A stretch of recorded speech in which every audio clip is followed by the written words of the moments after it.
Good evening, ladies and gentlemen. Welcome to this public seminar that has been organized by the Institute for Security Studies in partnership with ZPF Trust and myself, Violet Gonda. So much has happened during this election cycle, and so we will discuss in this public seminar this post-election controversies with a panel of experts and stakeholders giving a diverse range of views and commenting on the likely election or post-election trajectories in Zimbabwe, Zanu PF, and also the country's opposition political parties. We will start the first half with a question and answer segment where I will ask our panelists some questions. And then in the second half, we will actually take questions from the floor, and also if there are any contributions from our viewers at home who are watching on social media, we'll also do the same. We are live streaming on our Facebook, on the Sly Media Productions Facebook page. And I would actually like to start this discussion by welcoming our panelists and also introducing them. We have to my far left, Mr. Douglas Mwonzora from the MDC Alliance. He's also the MDC Secretary General. We have Dr. Francis Lovemore, who's the Director of the Counseling Services Unit. We have Chinyoka, who was one of he's representing Zanu PF. Mr. Paul Mangwana was not able to join us today, and we're grateful that Chinyoka is standing in on behalf of Zanu PF. He was one of the legal representatives, or one of President Emmerson Mnangagwa's lawyers in the Constitutional Court election petition. And also we have Derek Matishek, who is the senior researcher in the Institute for Security Studies. Welcome on the program. Okay, so let me start with Chinyoka. You have actually been part of many political projects outside Zanu PF. Recently you were with Nkosana Moyo's APA, and now you're with Zanu PF. Why do you think Zanu PF is the party that can deliver now? Why do you think Zanu PF is the party that people should support? Thank you. It's interesting and welcoming that you start off with that reference. So I will probably just respond to that a little bit and say that at the time that Grace Mugabe seemed to be running away with Zanu PF, it was inevitable that anybody who stood on principle would think that that was not the Zanu PF they wanted to be identified with. So exploring other options at that time would not in and of itself mean that one is necessarily not with the Zanu PF that fortunately we now have. The reason why I think that Zanu PF is the answer, if I get your question correctly, is because we have seen in this last election a lot of stock being placed on the leadership of one person. The opposition campaign has run on the basis that Nelson Chamisa offers the hope, the promise of a new modern Zimbabwe. It has not been premised on the people around him. In fact, if anybody was asked who was going to be Vice President to Nelson Chamisa, I don't think anybody in this room knew. That is the same consideration people should have when they look at the Zanu PF of Robert Mugabe and the Zanu PF that is led by Emmerson Mnangagwa. When in the nature of African politics, the leader really leads, and you can't separate the party from the person who is at the top. I believe 100% that Emmerson Mnangagwa is 100% different from Robert Mugabe. And because we have a leader who continues to shock people, If there's anybody here who can say honestly they thought Mnangagwa would appoint the commission he did yesterday, they would be lying. The sort of names everybody expected were people like myself, who would clearly have been partisan, people like, you know, people within ZANU-PF, not what we saw. It's on the basis of what you are seeing of his leadership, which many people within ZANU-PF, fortunately myself, know, because of knowing the man and his principles, know that this is a person on whom we can trust, in whose hands we can trust the country for the next 5 years. We'll talk a bit more about the Commission of Inquiry later, but still on you, Tino Chinyoka, you know, a lot of promises have been made by President Emmerson Mnangagwa, especially, you know, the first time that he was sworn in, and some of those promises have not been delivered. What's going to be different this time?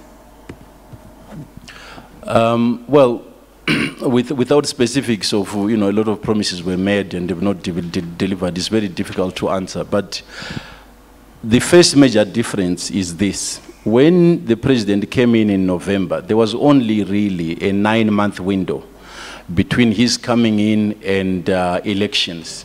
So you have a leader who is first of all trying to deliver on promises made in a very short term, and at the same time trying to win an election.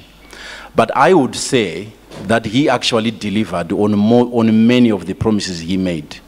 And he ran on the basis of delivery, not promises. He promised jobs. Places like Bata, places like Zimalois, in the Midlands where I come from, they reopened. People got jobs.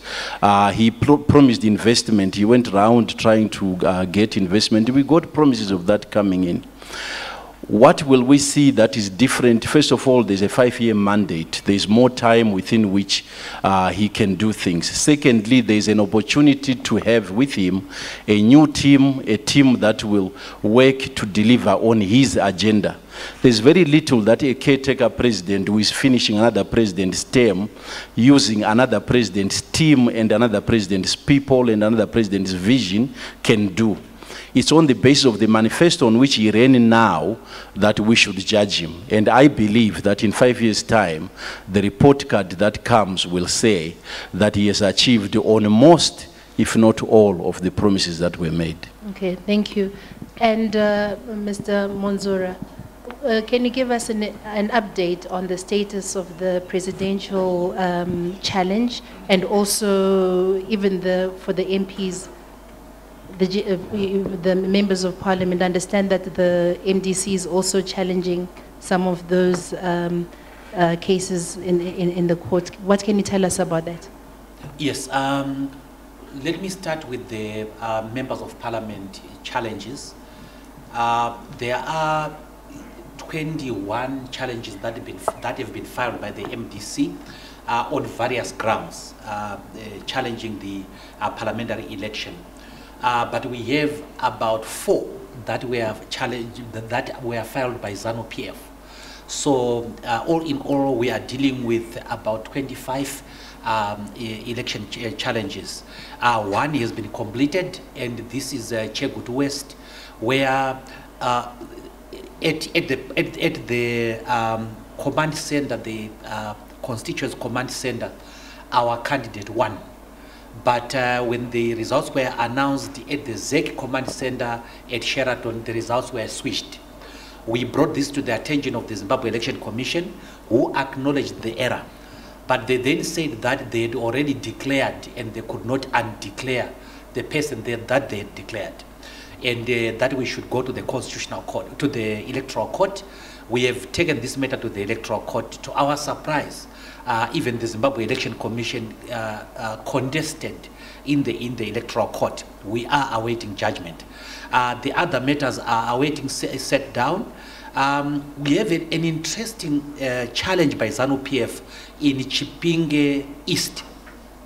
The ZANU-PF candidate's surname is Mlambo. The MDC candidate's surname is Mlambo as well.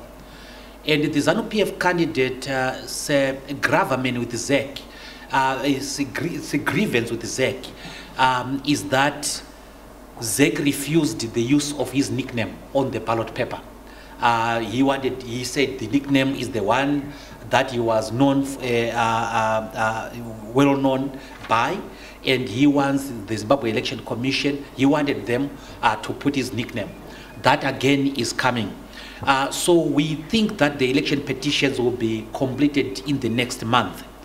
The presidential petition was decided by the Constitutional Court. As you know, the Constitutional Court is the highest court of the land, and its decision is final. So as far as court challenge is concerned, that is the end of story. We cannot have another court challenge on the presidential election. The lawyers for the alliance have advised approach to the African Commission, and that approach is that appeal has been laid to the African Commission. The African Commission would have to adopt a two-tier approach. First, whether it can hear the case, and then if it decides that it can hear the case, then it will proceed to hear the case on the merits, and this usually takes very, very long. But the decision of the Constitutional Court does not dispose of the matter in real fact.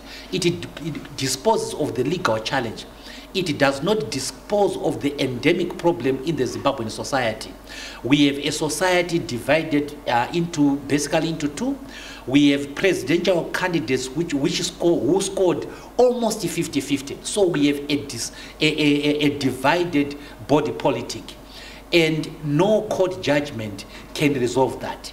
And therefore, there are other methods that have to be undertaken to deal with the Zimbabwean crisis. The political method that can be undertaken, number one, mass protests in terms of Section 59 of the Constitution is on the cards. Number two is the issue of dialogue. But this dialogue has to be on clearly defined parameters. So yesterday, the National Council of the MDC met and recommended the multi-pronged approach to the Zimbabwean crisis. So the crisis is far from over, it is still there. And the court case sadly has not disposed of it. How do you respond to people who say you could have avoided all this, especially the election petitions, if you had even asked for a recount or an independent audit of the ZEC results? So why didn't you? Yes, we have had that criticism, and that was the major criticism by the Constitutional Court judges. But in the case of Timber versus the MDC, that is the 2013 case, we requested the reopening of the ballot papers, of the ballot boxes, and the same court flatly denied, refused the opening of the ballot boxes. And the reasoning by Justice Bunu was that this is a harmonized election. And if you want to ask for the opening of the residue, you are going to affect people who are not part to the court proceedings, the members of parliament, the councillors, and so on. It was a strange reasoning to us, with due respect to Justice Bunu, but it was reasoning nevertheless. So the court has made pronouncement about the reopening of the residue in the past. And their position was that it is a no-go area, you don't reopen. So we thought that the court was going to be consistent with its reasoning, and therefore we decided to challenge on the available material that we had. And you may also know that we sought to introduce a key evidence via some of the respondents, Dr. Manyika and Mr. Mangoma, and the court rejected that evidence. And that if we think that if that evidence had been admitted, it would have been enough. We also think that purely on the figures given by ZEC, the three figures that were given by ZEC, the election should have been vitiated. But sadly, the Constitutional Court was not with us in that reasoning. So yes, criticism, we accept that criticism, but the explanation is the historic approach by this same Constitutional Court. We did not think for a minute that it was going to reason differently from the way it reasoned in 2013. But you still went to the same court that you didn't think was going to give you a favorable response. So wasn't that just a waste of time? We are not going to surrender the Constitutional Court to anyone on the basis that it has been unfair in the past. It is an institution that is supposed to be fair. People do change their attitudes over time. People do see the light. There's always what is called the Damascus moment. Just in case this Constitutional Court had reached its Damascus moment, after all, there were signs that people were going to be fair. But if the Constitutional Court was of the later wisdom that you needed to open the material, it was not known to us. Previously, it has said that is a no-go area, and we had relied on that precedent. And you said, just last question on you, Mr. Mwonzora, that more protests are on the cards. Isn't that a bit dangerous to say right now, given what happened on the 1st of August, where some of your supporters were killed?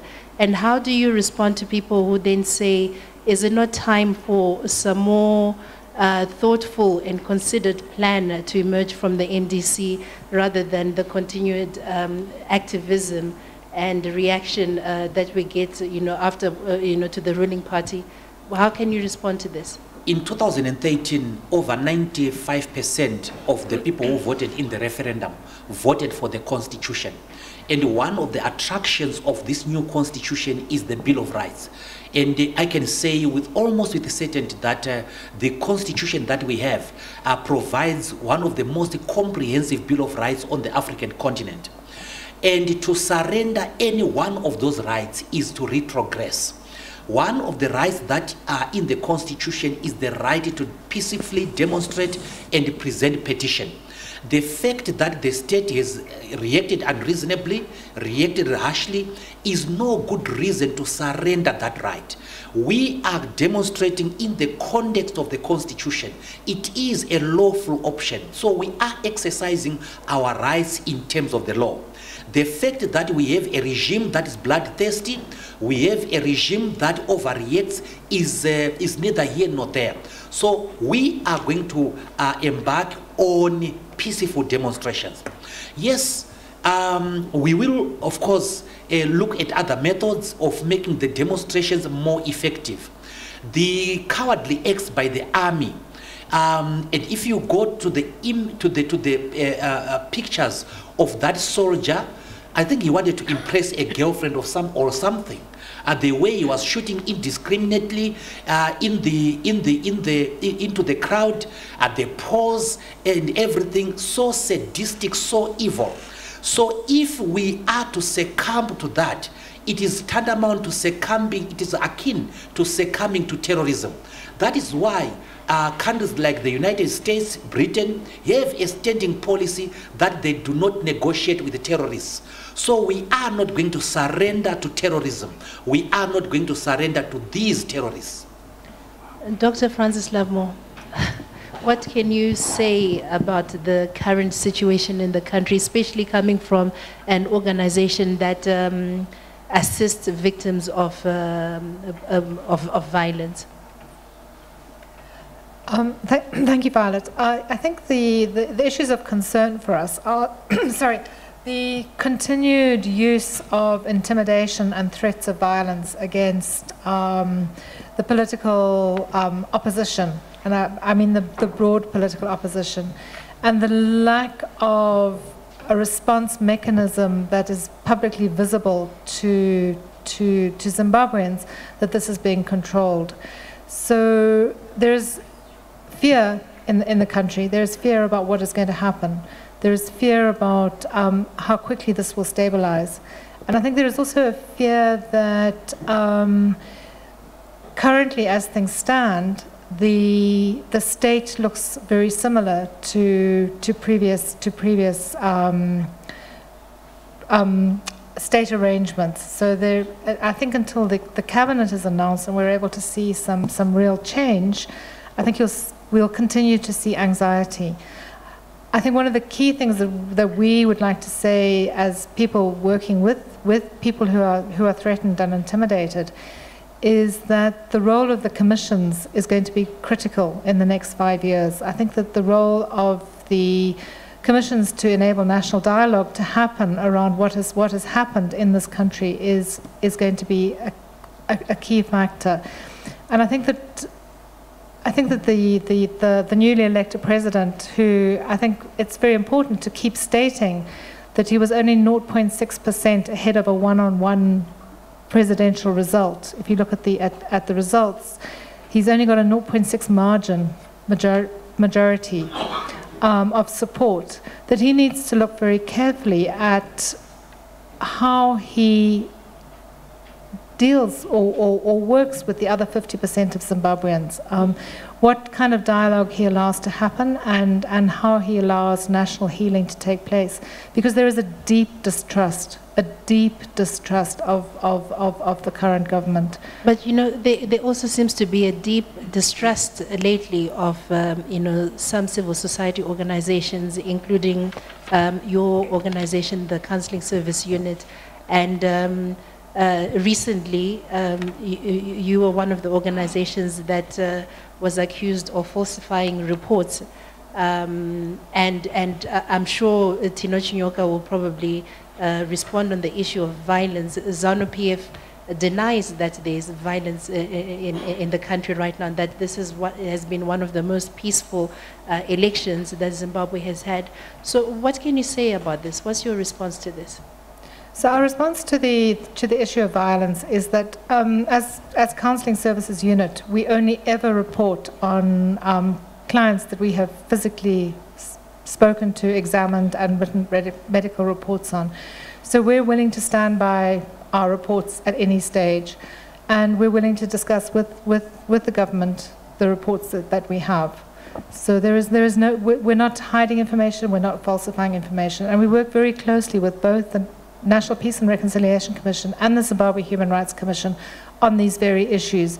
Only today, the National Peace and Reconciliation Commission assisted a family of 19 to return to their area in Tito. And I'm very happy to put that on public record, that there are active engagements with the commissions on a daily basis to protect Zimbabweans. So I feel that the current president needs to address these issues honestly and to open a dialogue, because he has some very hard days ahead of him. He has, I think in the words of the court, there is a poison chalice, and the poison chalice is actually this presidency, because it is not a particularly well endorsed presidency, and he needs to build confidence. I actually understand that an invitation was extended to you by Vice President Chiwenga to submit some of these reports on post-election violence, but apparently you refused. Did you snub the Vice President? No, I did not snub the Vice President. The invitation did not come from the Vice President. The invitation came through an intermediary in a way that I don't really accept as an invitation, in that it was a phone call that I had to step outside of a medical conference for, and I very clearly stated that I would be very happy to meet with the Vice President, with the co-authors of the report, with an agreed time and place. I did not refuse to meet the Vice President. So we'll talk a bit more about the Commission of Inquiry, because I understand that some of the people who were injured on that day actually received treatment at the Counselling Service Unit, but this is something we can talk about. Let me go to Derek Matishek, who's a senior researcher with the Institute for Security Studies. Now, Derek, do you believe Zanu PF has legitimacy based on how the elections have been run so far, or how the elections were conducted? Thank you, Violet. That question raises several issues. The legitimacy question is based on two things. One is, are ZEC's numbers correct? We've seen an electoral commission admitting in the Constitutional Court that their addition was somewhat suspect. and they themselves have corrected their numbers on several occasions. The most significant of those numbers is probably the alteration to the results in Mutari North, where they got the National Assembly results wrong by 19,000 votes. Now bear in mind that this 0.65% that Mnangagwa got to avoid the runoff represents about 31,000 votes. We've seen one error in one constituency amounting to 19,000 votes. Can ZEC honestly say that there are no other errors in that spreadsheet of 4.7 million votes, and they are 100% certain, without an audit by professional accountants, that their result is accurate to 31,000 votes? I don't think ZEC has the confidence to do that. The petition that was brought to the Constitutional Court exposed numerous errors in ZEC's spreadsheet. Those errors were exposed by lawyers in the space of 7 days. What kind of errors would be exposed by accountants and people who are trained to look for these kind of things given adequate time? I have no confidence that the results announced by ZEC are correct, and I think ZEC has no confidence that the results announced by themselves are correct, given the fact that they themselves had to chop and change their numbers. So rather than ZEC announcing, yes, Mnangagwa won these elections with 50% plus 1 vote, they've basically said, we think it's quite likely that Mnangagwa won the elections, but we're not absolutely sure. I think the country deserves a president with greater legitimacy than that. And I think that's where the problem lies. So what do you make of the statement that Douglas Mwonzora made just now, where he says that his party still believes that Nelson Chamisa won, even though you're saying ZEC made some mistakes with the results? Do you believe that Nelson Chamisa is the rightful winner of these elections, especially since you have over the years been examining the work of ZEC and also the issues to do with voters' roll and all these other electoral processes? The problem that I'm trying to say is that we don't know. We cannot say that conclusively Nelson Chamisa won, and certainly the MDC Alliance can't say that. But similarly, we have a crisis of confidence in the Electoral Commission. The Electoral Commission has a track record of displaying extremely partisan behavior, and they continue to do so for these particular elections. So when we have a problem with the tabulation of numbers for this election, because of ZEC's track record, we can have no confidence that they accurately tabulated the numbers for this particular election. And if they are aware of a mistake, because of their track record, we have no confidence that they would admit to that mistake and reverse their result to bring Mnangagwa below that 50% plus 1. I would say that it's probable that Mnangagwa got the 50% plus 1, but I certainly wouldn't put my life on it.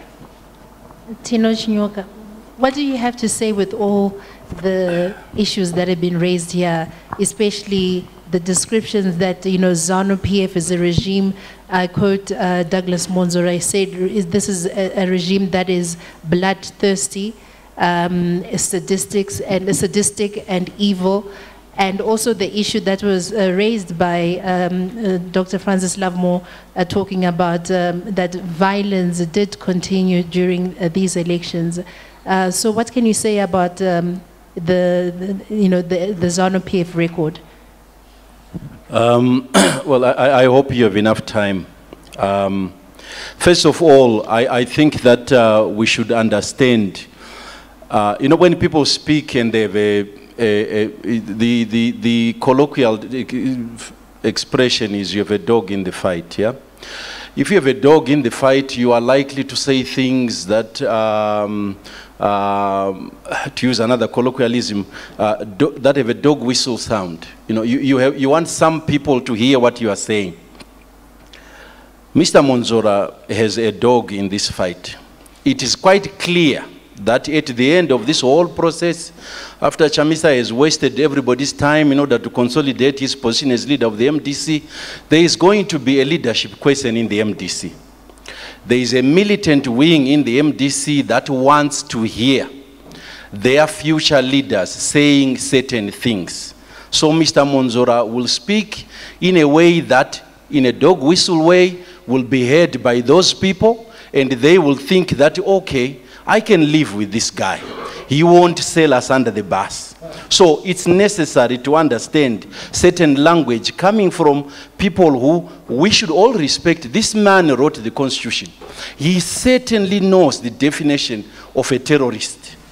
He certainly knows that there is nobody in the government of Zimbabwe who falls under that definition. But it's necessary to say that to certain audiences, so we forgive that. The question of claiming that there was an almost 50-50 split in the vote is fallacy. Chamisa got 44%. There is a 6% gap between Chamisa and Robert Mugabe. There was 530, sorry, and Emerson Mnangagwa. I apologize. There was 537 votes between George W. Bush and Al Gore out of 6 million in Florida. 537. There is 304,000 between Emerson Mnangagwa and Nelson Chamisa. That's not an almost 50-50. In Shona, we say Ndoku Tsairwa. There is not a single, you have to count 10 or even 15 constituencies where Mnangagwa could have said, oh, you can take this, you can take all of them, you can take all of them, without Chamisa catching him. This business of claiming that there is an appeal to the African Commission, it's not an appeal. Mwonzora knows this. Is a lawyer. It's called a communication. That's the term. You send a communication. If it was shown, I would say, ngano. You send your story to them. Then they will send a reply to the government of Zimbabwe and say, what do you say about this story? Then the government of Zimbabwe will reply. Then sometime in 2021, these commissioners will meet. These commissioners are not judges, ordinary people. One of them is my friend, he's a lawyer in Uganda. They will meet at some point and decide, okay, so what do we say about 2021? So people are being told in the streets that Chamisa's fight is not finished because we have an appeal to the African Commission. You don't. You have a communication, a story. The question of claiming, my former lecturer says, oh, do we think that, Mnangagwa got this 31,000? First of all, we need to understand this 31,000 number. If you have an exam in which the pass mark is 51, the pass mark is 51. There are no grades after 51. You either pass or you fail, 51. If you get 87 out of 100 in that exam, you pass. If you get 51, you pass. If someone tomorrow comes and says, okay, you got 87, but actually no, it should have been 76, it doesn't change anything. You still pass. You understand? So what Mnangagwa needed was 50% plus 1 vote. Initially, ZEC announced that he got 50% plus 35 or 38,000 votes. Then when Chamisa raised, not through lawyers, let's not give our lawyers too much credit. They were statisticians. Chamisa produced a statistician who looked at all the numbers and said, no, these numbers are wrong. Then ZEC looked at this statistician and went to their own 2 statisticians, who then looked and said, oh, no. He is largely wrong, but there is actually a problem with about 4,000 numbers that were counted twice. So we removed those. So these are experts who have looked at this thing and said, okay, it's 50% plus 31,000. He only needed 50% plus 1. So all the other numbers are superfluous. And that's what the court said. And it is a lie. It is a lie to say that the court suggested that there was a poisoned chalice. The court didn't. Nelson Chamisa refused to ask for the opening of the ballot boxes because he said, these are his words, it's a poisoned chalice. We on the other side agree with him because it was a poisoned chalice for him. Because if he had opened them, he would have known, it would have been known that the results that were announced by ZEC are the results that are in those ballot boxes. And his leadership of the MDC would have been finished because his leadership survives on this lie. Nelson Chamisa got 2.6 million, according to Nelson Chamisa, and according to the National Council yesterday, 2.6 million votes, yeah? He also says Mnangagwa got 2 million. Yeah? These are his numbers. And they say numbers don't lie. That's Nelson Chamisa. The other candidates all put together got about 200,000. That gives you a total of 4.8 million people voting, which is the number that ZEC gives you. But Nelson Chamisa sticks on his 2.6 million and sticks on Mnangagwa getting 2 million. But part of Nelson Chamisa's case was that ZEC inflated the numbers in Mashonaland Central and Masvingo by 700,000. So if you take out 700,000 people from a total of 4.8 million who voted, you are left with 4.1 million. If you take Mnangagwa's 2 million, which we will accept from him for argument's sake, and you take 200,000 for the other people, that's 2.2 million. If numbers don't lie, from 4.1 million, you are still left with Chamisa losing. So even by his own lies, he loses. So numbers do not lie. The only reason why he's able to come up with these fictions is because you have to maintain a narrative. Finally, I don't want to take you all the time. This business of saying that our country is unsafe, people are being killed all over the place, people are being tortured and hey, there's political violence. People, please, do not lie. You know what, something that the Chief Justice said at the hearing of this case. You definitely need to have evidence before you start accusing people. We had an affidavit from one of the people that have been helped by these anti-torture people. Yeah? These affidavits were from a couple, husband and wife, who claimed that on the 3rd of August, the husband was sodomized, the woman was raped. And they saw a doctor on the 6th of August. They come from Buhera. The doctor is in Harare. There are 2 affidavits from this doctor. Had 14 different post-traumatic symptoms for each of them. 14. But if you read them, they are grammatically correct. The husband says he, the wife's one says she. They are word for word 100% the same symptoms. They are having difficulties concentrating at work. Remember, this happened on a morning of Friday. And they were at a doctor on a morning of Monday in Harare. But they are having difficulties concentrating at work. I don't know where they work, it doesn't say. Crucially, yes, maybe they work in Buhera, but crucially, on examination, one of the reasons why the doctor was able to confirm that the man had been sodomized is because the man still had traces of his feces on his back. After 3 days, and a journey from Buhera to here, and having gone to work, where work was becoming difficult because of what had happened to him, he still had the evidence, the physical evidence of being assaulted. People, this is our country. We love this place. Things have been bad. Mugabe was terrible. I will say this. I'm a ZPF member. I ran for parliament. I lost in the primary. Mugabe was terrible. But we have a chance for a country. What we should not do is to mess it up by continuing to run the same fights we had against Mugabe now, by continuing to accuse Mnangagwa of things that Mugabe did before. Yes, he was working with him. Attack him on that. Say that if you want. Some of us do not care because he wasn't him. It wasn't him. Okay. But don't create things now that are clear lies. And this kind of thing that says, oh, I will not take a call from a vice president because I was at a medical conference. I mean, excuse me, okay. He's the vice president of the country. Let's now get Douglas Mwonzora to respond. By definition, a terrorist is a person that uses terror to achieve a political objective. And now, I am saying that the people who committed what was committed on the 1st of August are terrorists because they are trying to use terror to achieve a political objective. And this is not new. During Kukura Hundi, sadistic things were done to innocent civilians. And terrorists do target civilians. In 1989, Patrick Kombai was shot in cold blood in Gweru. In 2000, there was state-sponsored violence against civilians. In 2002 presidential election, history is well recorded and documented. Sadistic things were done on our people.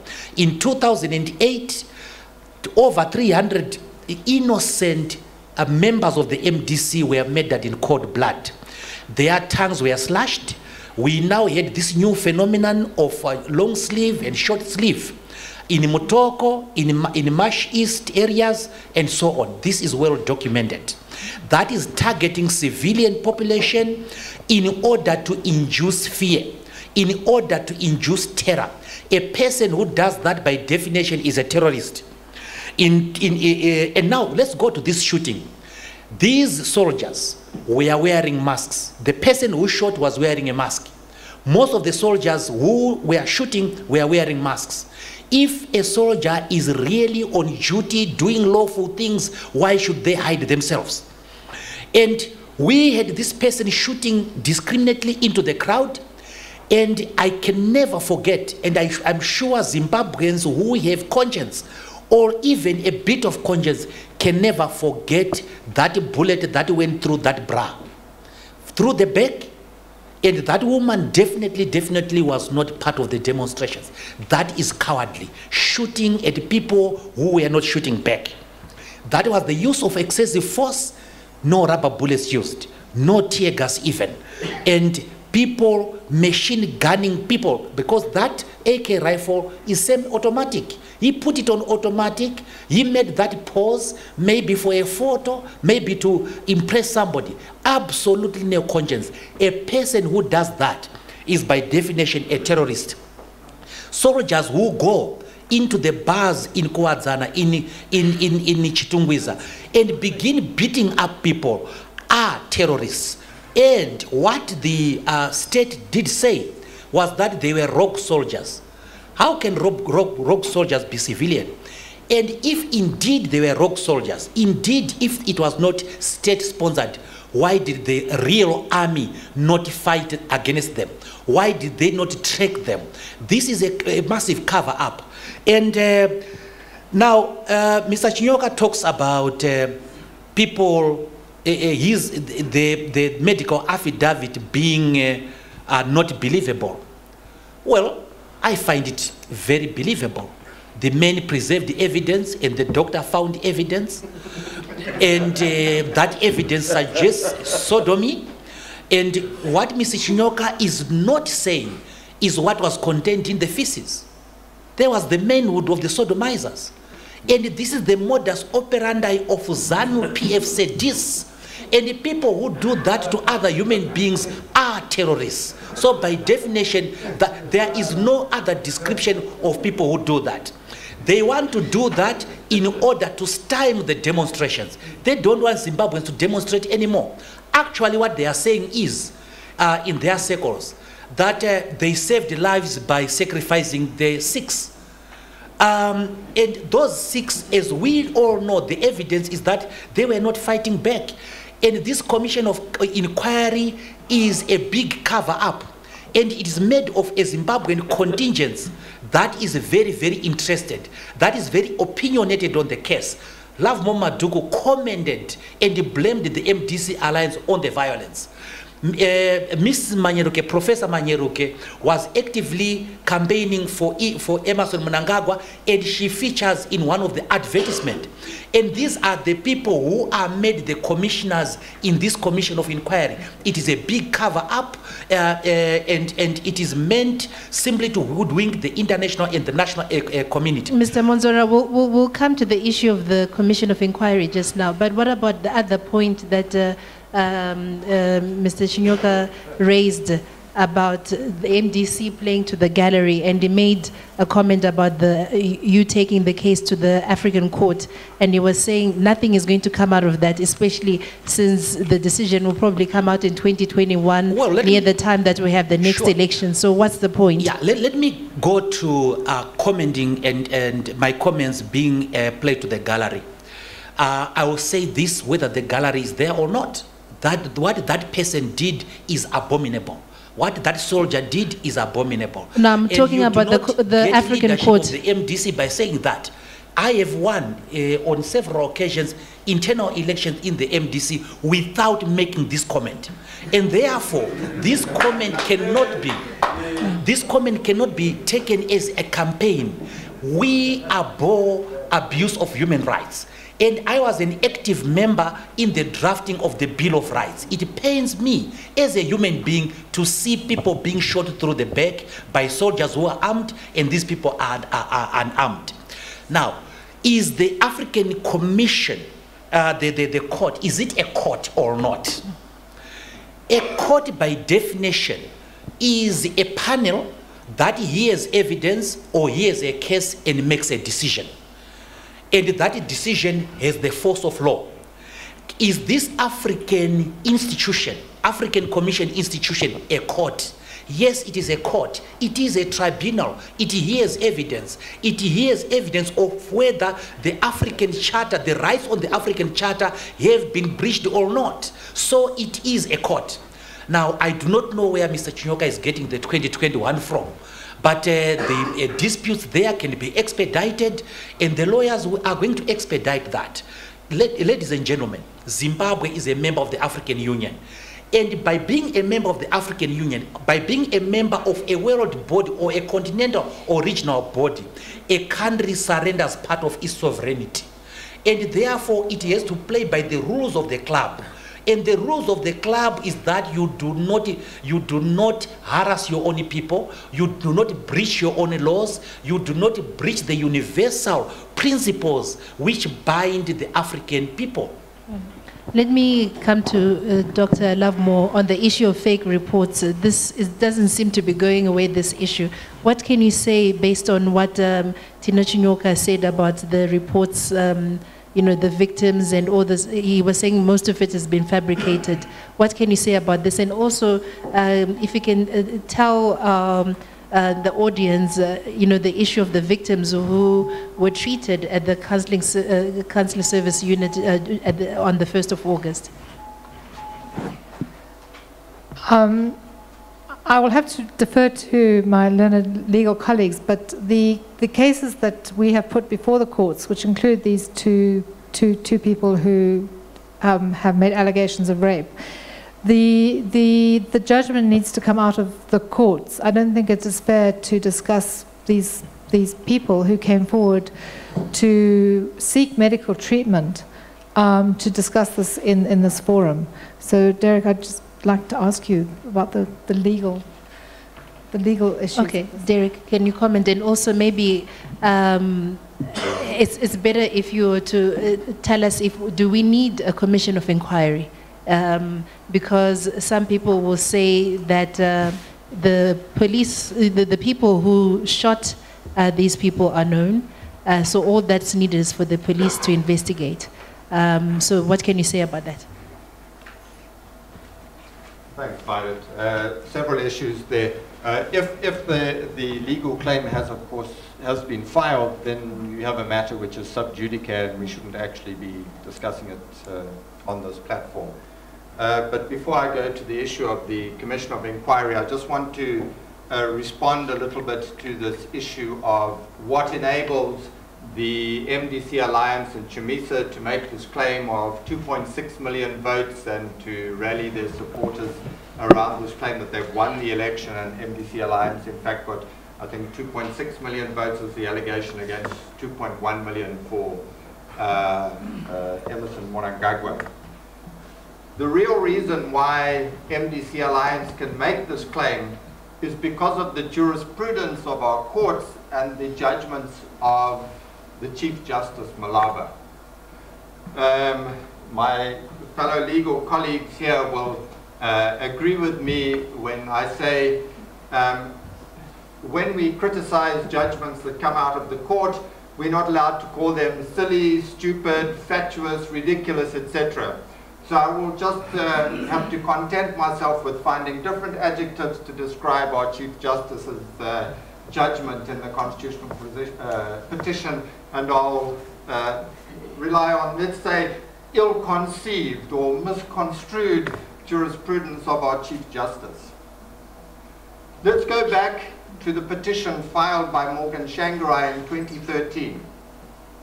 We know that he withdrew that petition. He didn't want to carry on with the petition. He wasn't allowed to lead oral evidence in the court.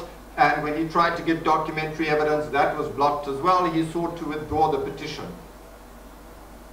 A ruling was given by the Constitutional Court declaring Mugabe the winner, declaring the elections free and fair, etc. And we were told the judgment was to follow. The judgment followed. It took even longer than the African Commission to give the judgment. The judgment followed in 2017, 4 years later. And the judgment was written by the current Chief Justice, by Malaba. And what was that judgment about? The judgment was about that when you have a constitutional petition under our new constitution, said Malaba, it must be decided on the merits. The public, he said, have a right to know whether your president is legitimately elected, and therefore we don't want to hear about technical issues. The public wants the court to have the case decided on the merits. And then amazingly, bizarrely, I can't say stupidly or oddly, but bizarrely, the judgment stops there. He then doesn't decide the Shanghai petition on the merits. That's it, that's the judgment. So now, fast forward to 2018. Once again, Malaba says we need to decide this issue on the merits. So he allows the technical points, what lawyers call the points in limine, to be mixed up with the main arguments. But what does he do in his judgment? He actually decides the case on a technical point. He says, sorry, I don't want to hear about the MDC numbers. I don't want to hear about the difference between the presidential and the National Assembly votes. I don't want to hear about inflated numbers in Mashonaland Central, because the MDC should have opened up the ballot boxes. That's basically a technical point. So we don't know whether the MDC's claims about the numbers are correct or not. I know, I think they're rubbish. That's my personal view. But the court should have looked at those numbers and said, sorry, these numbers don't work for us. They are illogical because of X, Y, and Z. Instead, the court failed to make a determination and to consider the MDC's numbers and dismissed the issue on a technical point. So the MDC, the reason why, Mr. Chinyoka, the MDC alliance is allowed to continue or can continue to put out this 2.6 million is because the court failed to decide that point. They failed to adjudicate the matter on the merits, and therefore Chamisa is allowed to continue to talk his business about the 2.6 million. That is the problem. The problem is this bizarre jurisprudence that has come out of the Constitutional Court. Chinyoka? You know, that moment when you realize you're grown up is when you disagree with your father.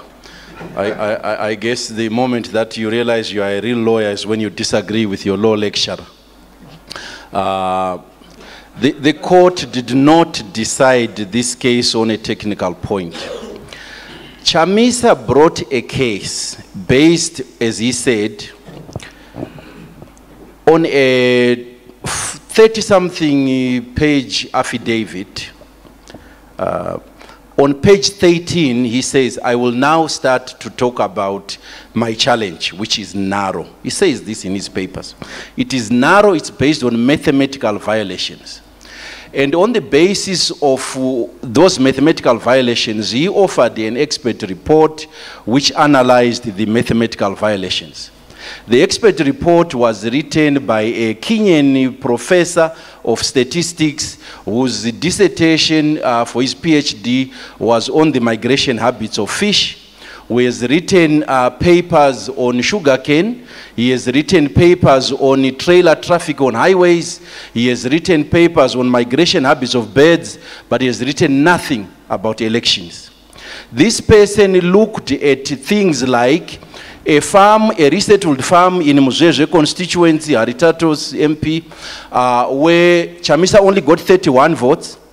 A nearby ward, Chamisa got 198 votes, and he said, these are atypical variations in wards that are adjacent to each other.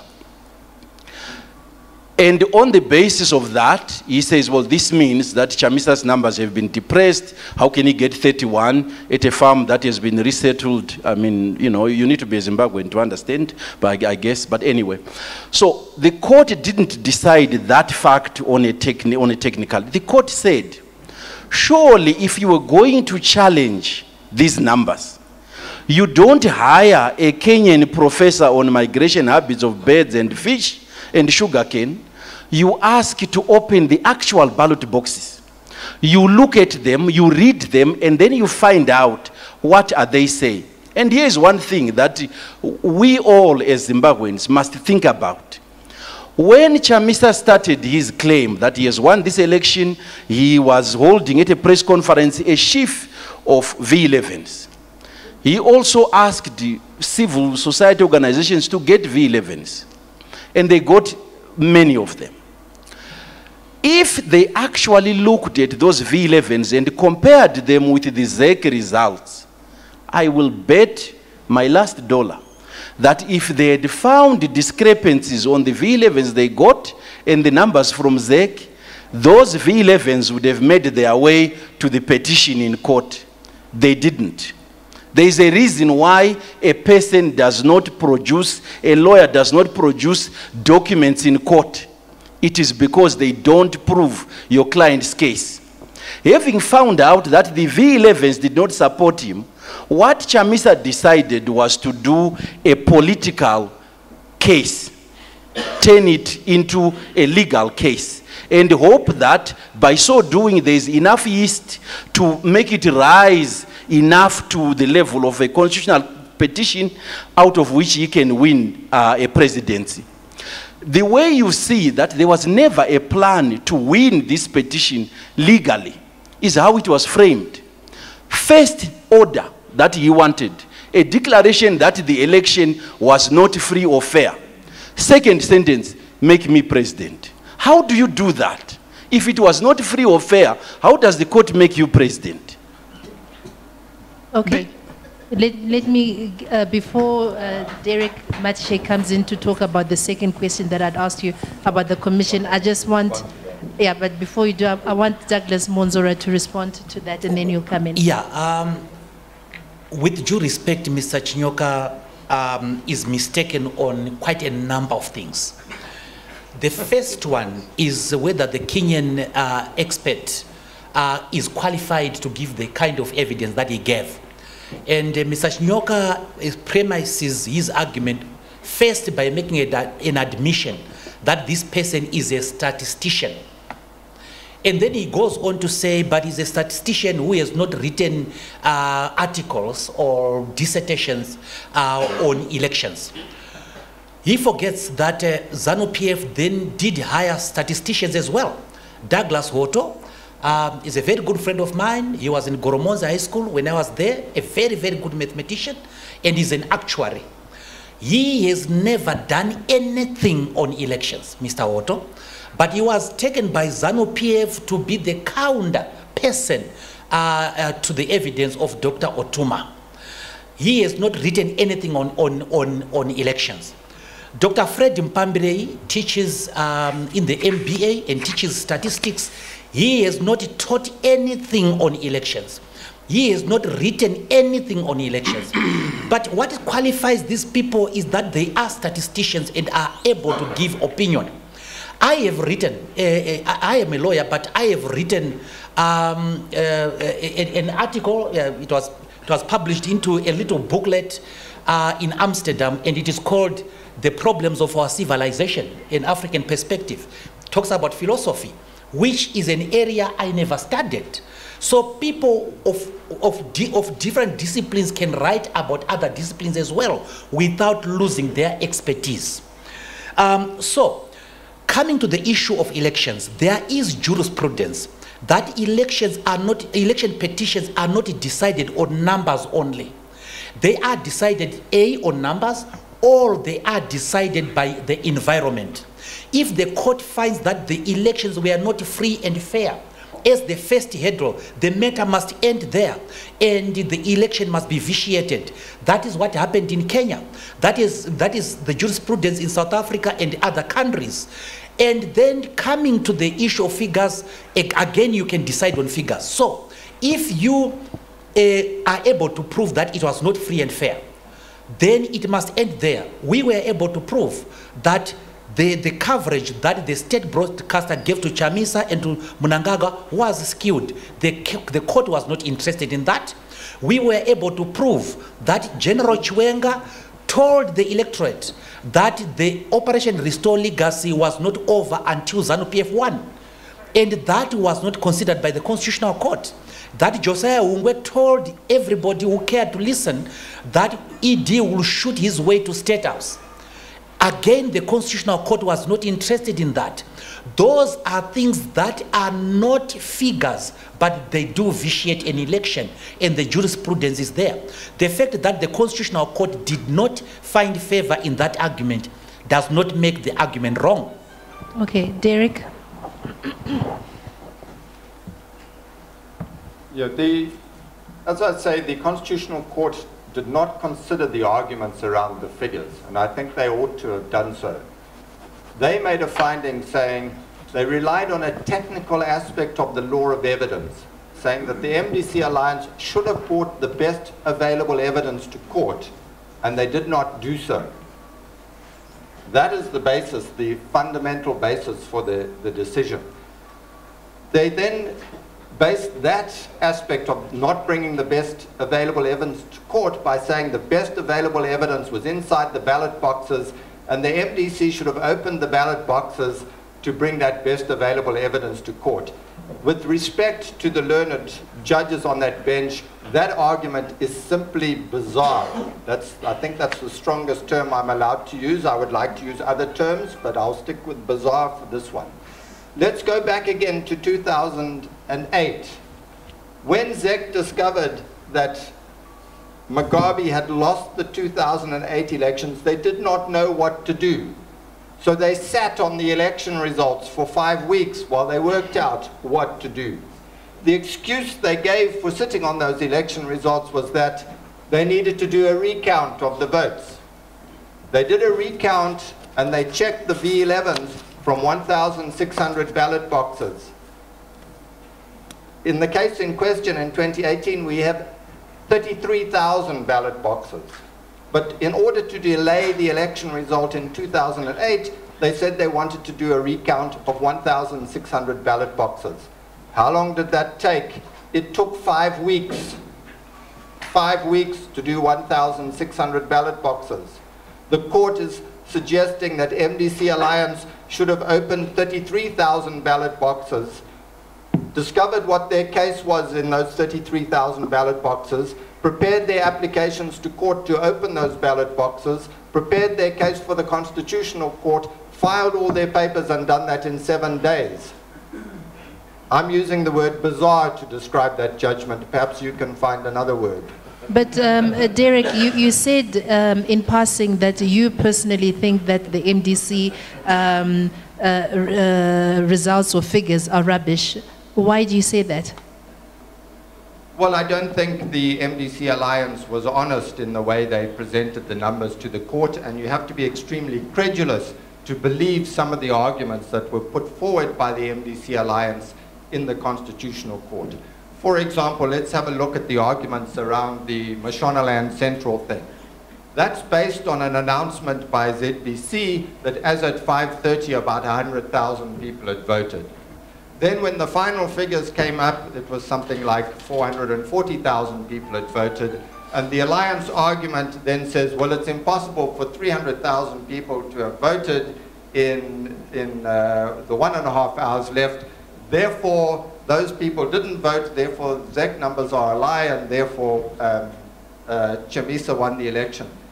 This is essentially asking the Constitutional Court to overturn a presidential election on the basis of a ZBC announcement. You've got two choices in relation to that announcement. Either the announcement was wrong, or over 1,000 V11s were wrong. I would suggest the most logical conclusion is that the ZBC announcement perhaps was wrong, And I don't think you can overturn a presidential election on the basis of a ZBC announcement. I think everybody sitting in this room knows that sometimes ZBC gets it wrong. Mr. Mwonzora, do you want to respond to this, or should we just move on to the commission? Do you want to respond to what Derek has just said, that your results are rubbish? Yeah, just one comment. When you argue a case, and there are so many arguments that you are putting forward, not all arguments will find favor with various judges, including people like Derek, who, when they are sitting and listening to the argument, make their own judgments. So we do accept that some arguments may not appeal.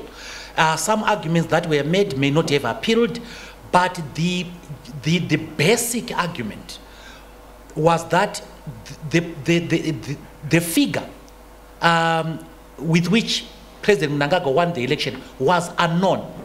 And Advocate Mpofu then said, by what is the figure that President Mnangagwa scored? There was nothing like that. And the judges went on to say, and the Chief Justice said, they are not interested in figures, but in facts. And again, borrowing from Derek, that would be rather bizarre. Figures are very, very important.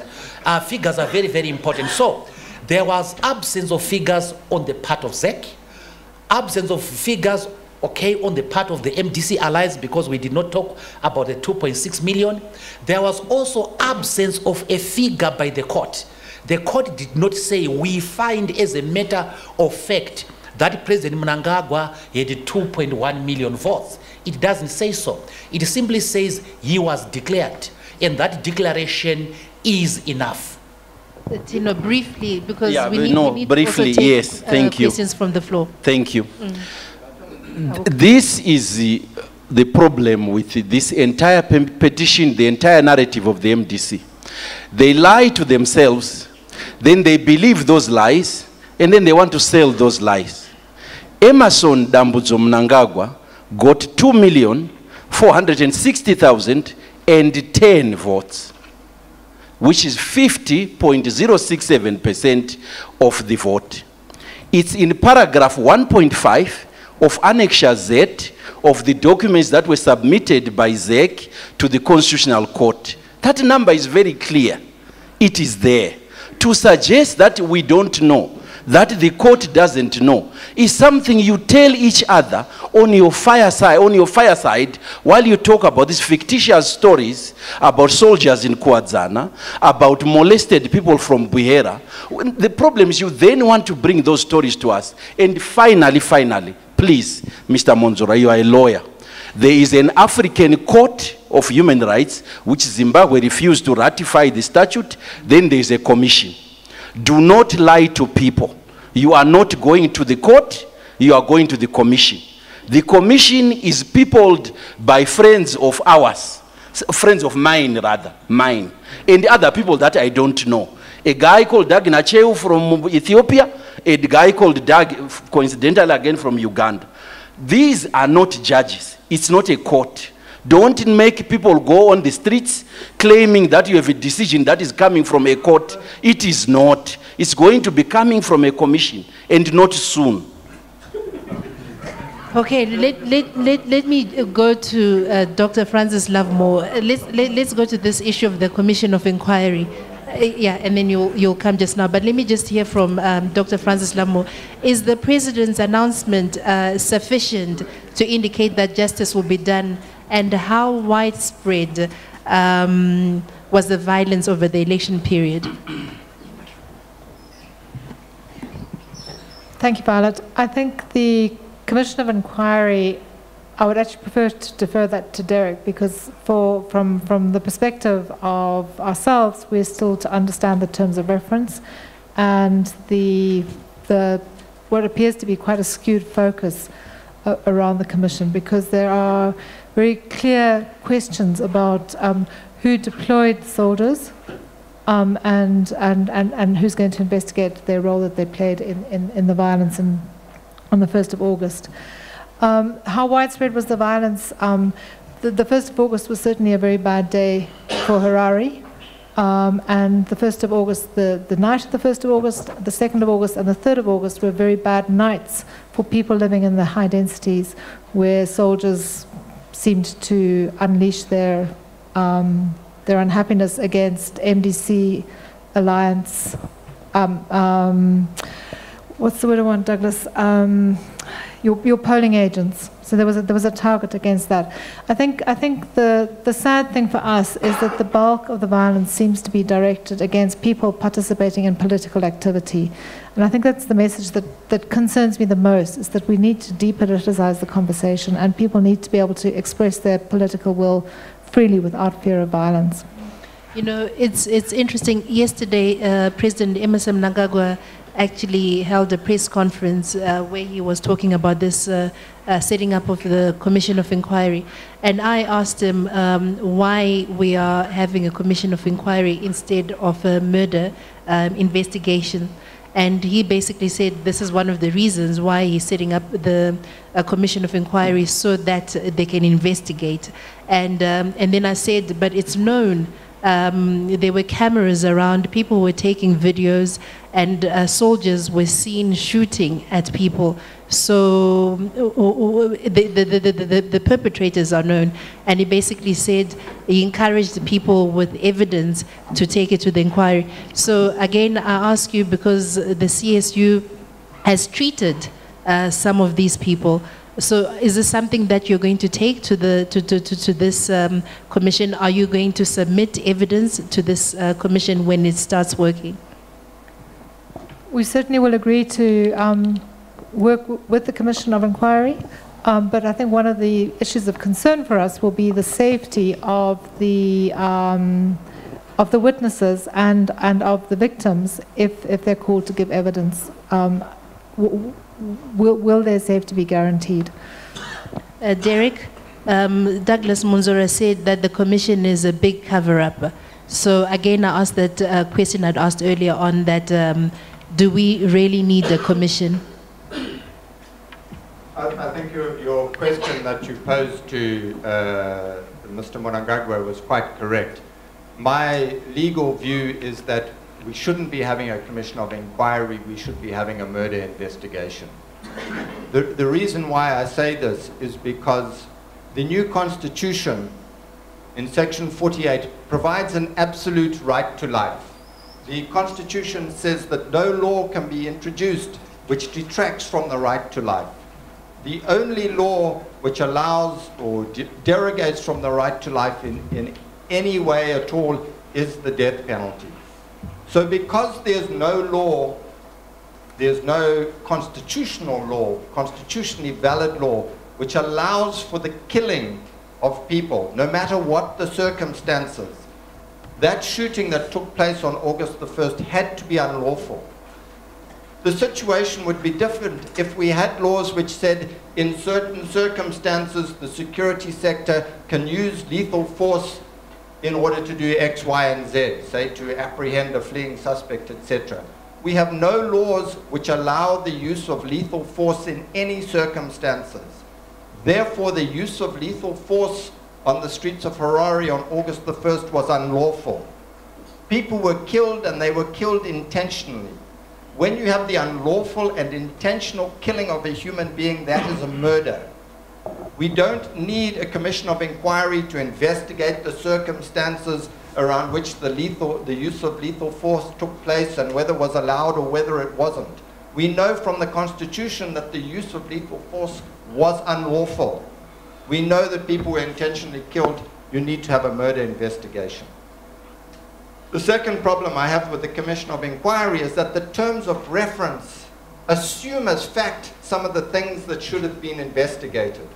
So, for example, I see the phrase in the terms of reference which says, necessitated the deployment of the military. One of the things the Commission of Inquiry should be investigating, was the deployment of the military necessary? But that's assumed in the terms of reference. And there are various other things that are assumed in the terms of reference, for example, like the fact that the claim that the deployment of the military was lawful. It clearly was not. But that has been left out because it airbrushes President Mnangagwa's role from the picture. Our constitution says that the military can only be deployed to assist the police to maintain public order if it has been authorized by the president. So either President Mnangagwa authorized that deployment with the tragic consequences, or he didn't authorize it and therefore the deployment was unlawful. The Commission of Inquiry needs to investigate that, but that has been airbrushed out of the terms of reference. Tino, can you respond to this? And also, I think, I don't know if I'm correct, but the Home Affairs Minister at that time did admit that they had deployed soldiers to the streets. So were these soldiers deployed with the order to shoot civilians? Well, one of the good things about having a commission of inquiry is that everybody has a chance to go and speak around the incident. And everybody gets a chance to go and make submissions, including the necessity of not taking as assumed some of the words in the terms of reference. For example, the question of necessity. Although necessity applies well, the question of whether or not it was necessary to deploy the police is different from whether to deploy the army, is different from whether or not it was necessary for them to use force. So necessity might still be an issue. The point is, there is a legal regime that governs the use of force and firearms in policing assemblies. It is informed by the 1979 United Nations Basic Principles on the Use of Force and Firearms. Those basic principles require that when force has been used, there should be an investigation as to why force was used and whether or not its use was necessary, proportionate, or to achieve a legitimate purpose. So the inquiry will address that. The African Commission, where these people are going with their story, the African Commission has a general comment on policing assemblies. It also frowns upon but accepts that sometimes the army might be deployed to assist the police to maintain order. It also talks about the steps that should be taken, before force is used. That is why a commission of inquiry is necessary, to go and look at whether or not those legal regimes have been respected. Also, actually, what's even more important is there is something called the Minnesota Protocol by the United Nations, which requires that when the state causes death, usually for people who are in custody, but you can extrapolate those same principles, the duty to investigate, that the state has a duty to investigate when life is lost, and that investigation must be comprehensive, it must be prompt, and the idea of a commission of inquiry which doesn't close the window on a murder investigation, and his answer to you is illustrative. When we know what happened and why it happened, if the police on the basis of that think that there is a case for murder that needs to be opened, I don't think that there's anything that stops them from doing so. Whether or not, whether or not we can now conclude on the findings of that commission of inquiry, either on the basis of Mr. Mwonzora's gripe with the Love Maduku because he wrote an article that was critical of the MDC, which is normal if you are competing against somebody, is not something we should be doing now. But it's a problem that the MDC has persistently shown. And I'll be brief. Just before the elections, they went out on a campaign to discredit ZEC's credibility, so that when they lose, they can point to ZEC's lack of credibility as the reason why they lost. In the 2 weeks from when they filed their petition, they went on a campaign to discredit the Constitutional Court on the basis that if they then lose, they will then be able to say, oh, that is why we lost. Right now, there's a commission that has been set up. Two of those people they have problems with. They don't care about the fact that those two clearly can't outvote everybody else. But they are going out on a campaign to discredit those people so that if the outcome is not favorable to them, those people that my brother Mwonzora wants to vote for him at the next Congress will say, yes, they never accepted these people, so he must be good for us. This is what they do. Let Mr. Mwonzora answer, and then after Mr. Mwonzora is finished, we'll take some questions from the floor. So who wants to go first while Mr. Mwonzora is responding? Yeah, thank you. First, let me deal with the allegation of a fiction that soldiers were harassing people in the locations and were beating up people. In fact, we have an admission from the army itself. We have an admission from the state. The army says those people were not acting in his orders, on his orders. And the army actually said that those are rogue soldiers. That is different from saying that it did not happen. Those people went and beat up people in the locations. They were described by the army as rogue soldiers. Rogue soldiers are soldiers. And the army never did anything about them. And it is a question of, it is clear. The other point that he is making about Dr. Maduku and Charity Manyeruke. One of the most important things about commissioners is that they must be impartial. They must not be opinionated aforehand. Now, Dr. Maduku went on television castigating the MDC, blaming the MDC for the demonstration and for the shooting. And for that person to sit in judgment, to sit to investigate something that he has already got a conclusion about, it is unreasonable. Charity Manyeruke is clearly not impartial. She features in the advertisement for President Mnangagwa. Zimbabwe has a lot of people who have not shown opinions on this issue. And why should we take two Zimbabweans? Because it's not insignificant that the people we are objecting to are Zimbabweans. Zimbabweans whom we all know. Zimbabweans who have expressed opinion on a thing that they are supposed to investigate. You cannot allow that to happen. Okay. And therefore we are objecting. All right, thank you.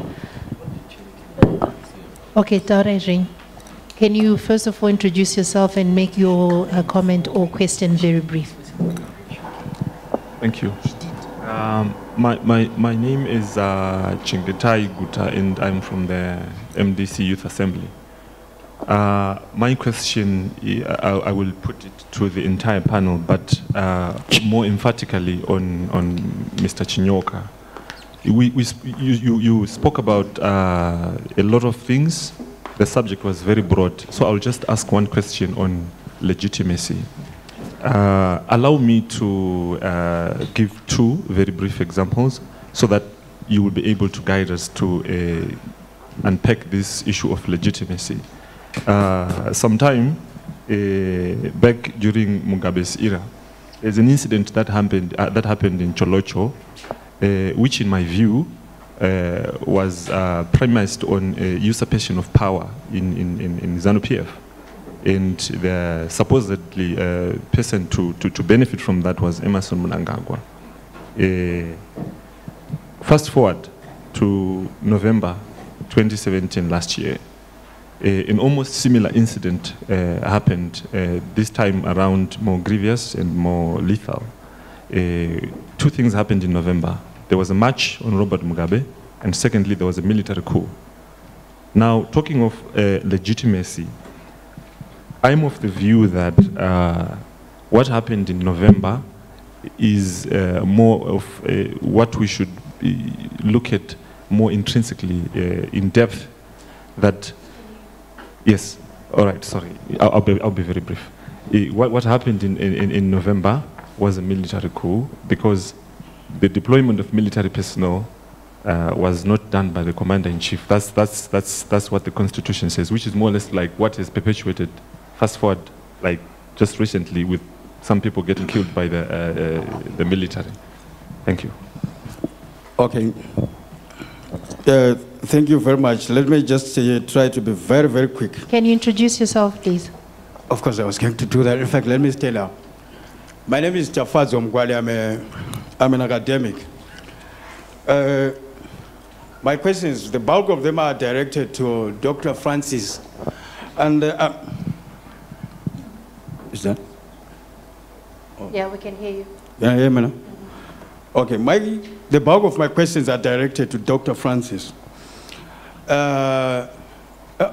Francis, the last time I read about you and what you stand for, I quite get very afraid to listen to you, particularly because of what's been associated with you, especially if the recent media pronouncement are anything to go by. You are alleged to have gone or worked in cahoots with certain colleagues from the opposition to smuggle certain victims in Mozambique, from Mozambique into Zimbabwe through Zaraban, wrote a paper to Ambassador Katrina Liang and the EU Ambassador Mr. Van Dem. And in that paper, you alleged that those two were victims of ZPF violence through during the time of the elections. Yet it is a fact, as it is now confirmed, inclusive of their relatives. They have confirmed that. The Zimbabwe Human Rights Commission sent a delegation there. And it has been confirmed that those people met their fate when they were in Mozambique for whatever they did there, but it never happened within the land between Zambezi and Limpopo. You took them, you hid them in what you have thought to be a safe house in Hatfield, but I'm sure those who are quite very ginger and would have wanted to see them would have just seen them. Okay? But in your own view, that was a safe house. In the process of being asked by the government to substantiate your claims, you were found neither here nor there. In any case, you are said to have disappeared. Only that the two ambassadors that you had been fed by a diet of propaganda that you generated had the guts to see the government to go and attempt to substantiate your claims. But as the primary investigator or so-called investigator of those instances, you were you were not seen anywhere near the government corridor to substantiate your claims. Okay. It is out of that basis that I become very much afraid to listen to you, insofar as you even have the guts to speak before this panel to say, I was invited improperly by the Vice President in a manner that suggests as if you would have wanted a motorcade to be sent to take you to the government corridors or the government offices to substantiate your claims. Okay, thank you. No, I'm just finalizing my question. Tafazo. Yes, very briefly. I'm even more appalled by the fact that your investigation has been proved otherwise, completely far away from the truth. Do you think you are still listenable, especially coming even from an organization that has been implicated in financial massive embezzlements from your former funders who have blacklisted you, and you say it is one of them? And wouldn't your claims be spoken or known to be, or in fact, labeled as desperate antics of a person that is completely dry? And in any case, does CSU has any other funding mechanism than, beyond making claims of violence? Okay, thank you. Tafazo, no, I think just rounding off.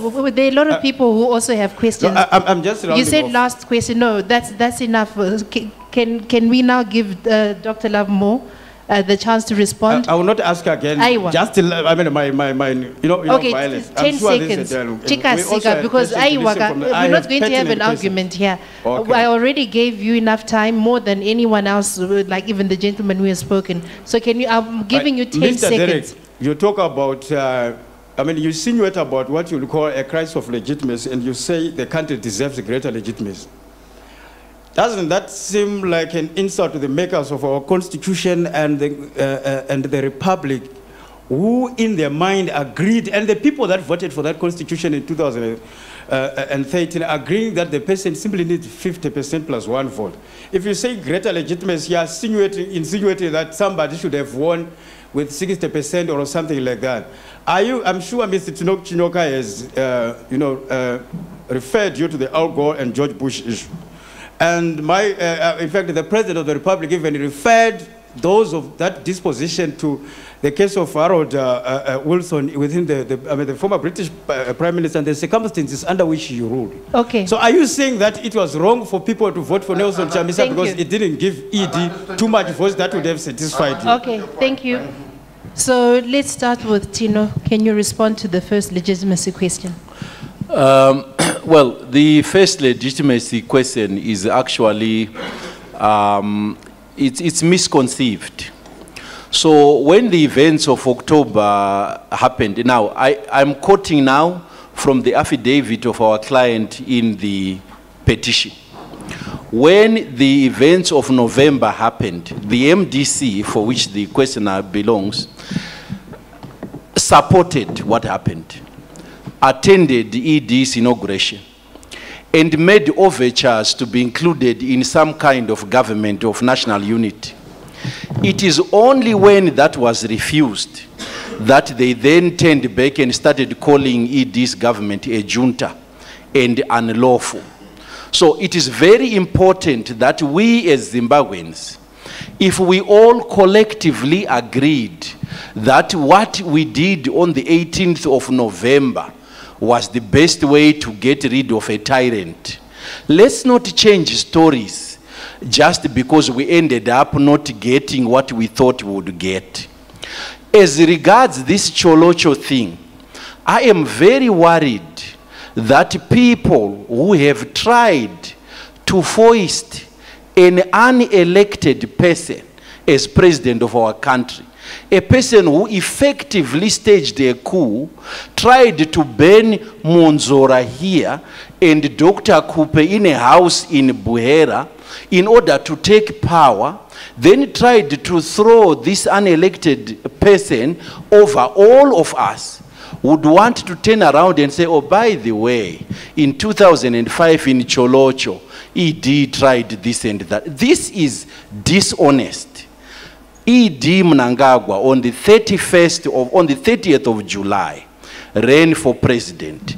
He won 50% +1, plus more than 30,000 superfluous other votes, 300 and something odd thousand over Nelson Chamisa. He is the legitimate president of Zimbabwe until the elections in 2023. Live with that reality, or let's continue these fireside stories. The legitimacy question is settled. Okay, thank you. Dr. Francis Lamu. Mr. Mgwadi, I watch your antics every week at Southeast. In terms of the story of the Mozambicans, that was not actually, those were not clients that we were working with. That was part of a combined report of CSOs working with people who'd been displaced. And unfortunately, there is always benefit, but it was not actually counselling services unit who were providing any services to them. In terms of my refusing to meet with the Vice President, I do not consider a conversation on a cell phone through an intermediary as an invitation. There was no date, no time, no place, no nothing. So I absolutely did not refuse to meet with him, and nor do I need a motorcade to meet with him. I know where his offices are. In terms of the issue of our funding, we were unfortunately bundled up in a group of CSOs, and we were accused of embezzlement. There is no embezzlement in CSU, and we have actually put out a media statement that anybody is welcome to come and examine our financial accounting and to see that actually we have a clean audit record every single year. So those are my responses to you. Thank you. Okay. Derek? So first of all, the 50% +1 requirement is not in the Constitution, so I'm not insulting the drafters of the Constitution. It's in the Electoral Act. The people responsible for the Electoral Act, those are the people that need to be insulted, but I don't generally toss out insults, so I won't insult them. But the Electoral Act is a mess. The MDC has been saying the Electoral Act is a mess. Civil society has been saying the Electoral Act is a mess. ZPF has been saying it's fine. And we go into elections with an Electoral Act which is not just a mess, it's an embarrassment. And it caused considerable embarrassment, or ought to have caused considerable embarrassment to the Chief Justice. Thank you. During the petition. You will note that in the judgment, the foreshortened judgment given by the Chief Justice, he had to refer to a section 110.3 of the Electoral Act, which made reference to presidential petitions before the Electoral Court. This is the Chief Justice sitting in the Constitutional Court, because everybody knows that presidential petitions are made before the Constitutional Court pursuant to Section 93 of the Constitution and not the Electoral Act. But the Electoral Act has not been aligned to the Constitution. So that was just one of the many provisions that the Chief Justice had to refer to, which shows that the Electoral Act is a mess and is not aligned with the Constitution. But more importantly, the Electoral Act says you need an absolute majority to win. An absolute majority means 50% plus one vote. The implication of that is that ZEC's results must be accurate down to the last vote. It has to be accurate to one vote. Instead, ZEC said ED got somewhere between 2,500,000 and 2,461,000. We don't actually know what number. There was a little betting pool which betted what percentage of vote ED would get. But nobody could claim the money because one person said, I won. And people said, well, on which number do you base that on? He said, oh, the number that ZEC announced on ZTV. Other person said, oh, I know I won. They said, well, what do you base that on? They said, oh, on the basis of ZEC's spreadsheet. And the third person said, no, I won. They said, what do you base that on? They based it on the tallies that came from the provinces. So I don't know how you can say ED won with 2,461,000 votes, because nobody knows what he won. Derek, your former law student is disagreeing. Tino? The question of realignment of laws. You know, first of all, elections have consequences. And secondly, political decisions have consequences. When the MDC won whatever seats they won in the last parliament, they got into a domestic tiff, and then they donated some of those seats by expelling people on the basis of personal grudges. As a result, they were handicapped in parliament, and they never once, to my knowledge, pushed for change in the Electoral Act. They never do. They always do this, 3 months before an election. That's when they remember, oh, by the way, we need the law that is supposed to look after us in elections. The question of numbers, please, let's not lie to ourselves. 2,460,010. That's the number Mnangagwa got, which is more than 31,000 higher than the 50% plus 1. Again, everything above 1 is superfluous. Superfluous means it's not necessary. If they get lost, as long as the 1 is there, it doesn't matter. But in this case, it matters because we know the exact number, 2,460,010. That's the number he got. Okay. Any questions? Yes. Anyone from that side? Oh, okay, thank you. My name is Lonias Rosary. My contribution, rather. Oh, thank you. My contribution is hinged on love, patriotism, and on love and patriotism. I understand that in every competitive act, be it soccer or anything, it's very rare to find those people who would accept defeat and move on with life in an honorable way. But be that as it may, I have a sort of a challenge to the MDC and other civil societies, that in everything that we are doing, be it the contestations and all, where do we place the people of Zimbabwe? I mean, right now I just heard of some shocking revelations about people who are spearheading those contestations against the elections and so forth. Those people actually are controversial and have some dark backgrounds, which I will not talk about. Where do we place the people of Zimbabwe in all this, the majority of those ordinary people of Zimbabwe? That's my contribution. Can't we focus on something which is a bit more progressive? We understand that elections, whoever lost and whoever won. And I actually read something about the president opening doors for Chamisa and team to work together towards a progressive nation. Can't we focus more on that? Can't we focus more on removal of sanctions and so forth? Because we all know those are actually more critical issues which affect the majority of ordinary Zimbabweans, apart from these selfish political agendas which we are turning our eyes on. Thank you. And the gentleman wearing the white cap. Yeah, my name is Samuel Gwenzi. I need to ask Tino and probably all the panels. I need to ask, what contributed to the difference between the presidential and the parliamentary election? And did it make any significance to the court hearing that happened last time?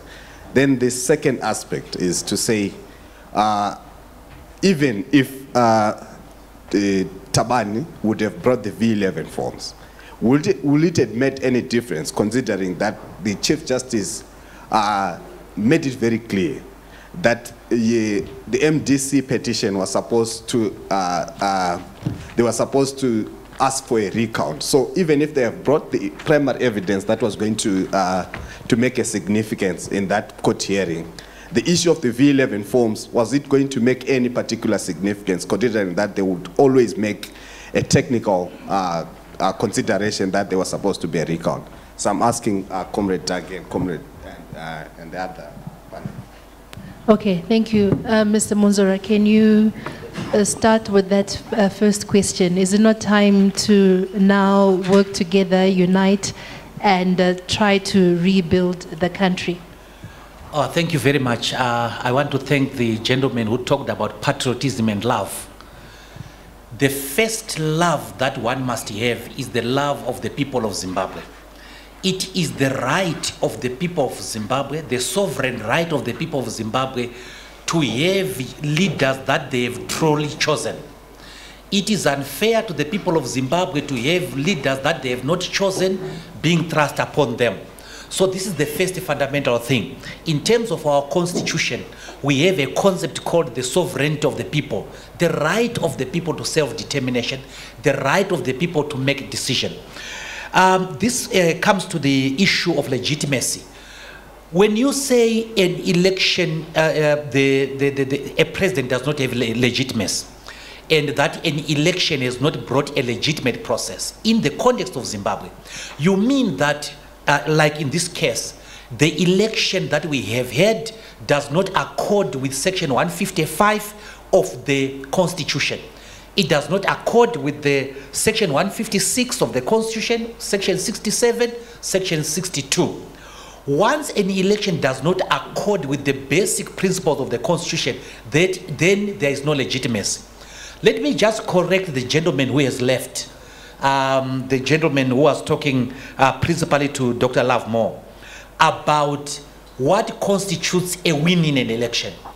It's not true that for one to be declared a leader, they must have only 50% plus one. In other words, 50% plus one is not the only qualification of being duly elected. The election must be free and fair. And you must score 50% plus one in a free and fair election. You can score 100% in an unfree and unfair election. That does not make the election legitimate. That does not make the election lawful. There is a case of Liberia where in a country of 15,000 registered voters, a president won 246,000 votes. Whether that, well, he obviously won more than 50%. But that doesn't make the election right.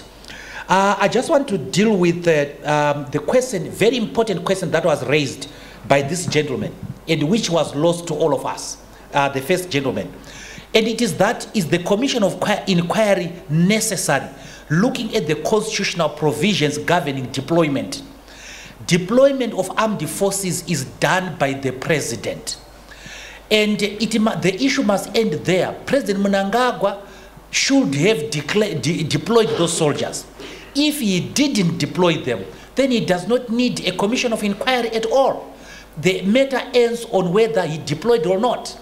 And if he did deploy, He knows the reasons why he deployed and the terms of reference that he gave to those soldiers. So he has the answers. There's no need of calling Chief Emeka Anyoyuku. There's no need of Mohlande. There's no need for Maduku, because the facts are within the knowledge of the President of the Republic.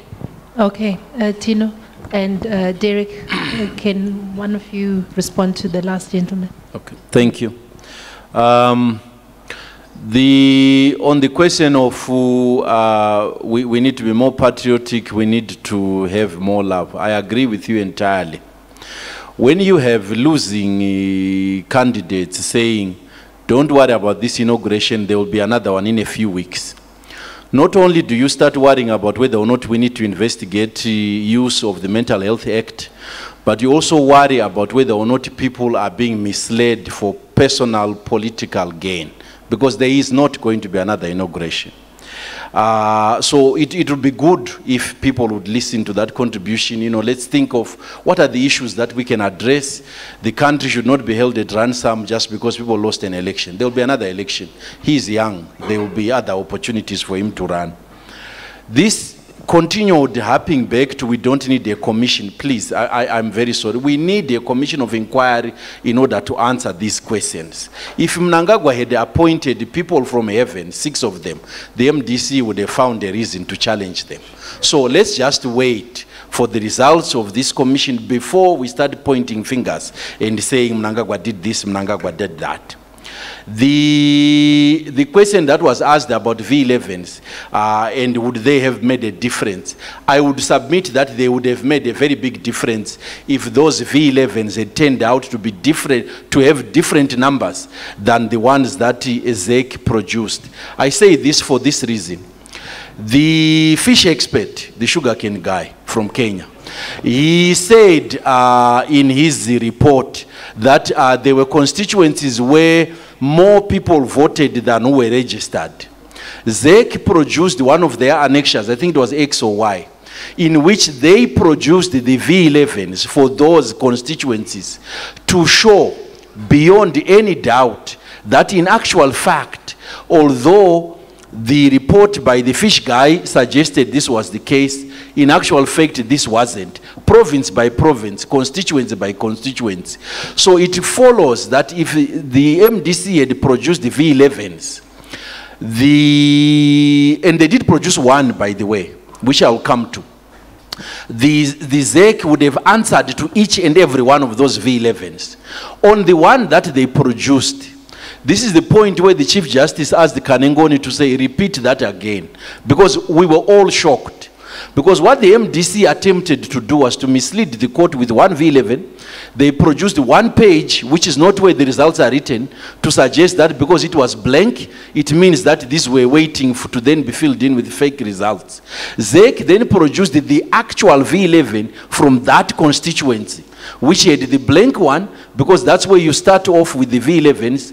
But the next one, which had the V11s leading to number 21, because that's how many were used at that constituency, was filled in, because you don't fill in 2 of them, because it will then look like you are reporting 2 results. You fill in only one of the pages, the last one.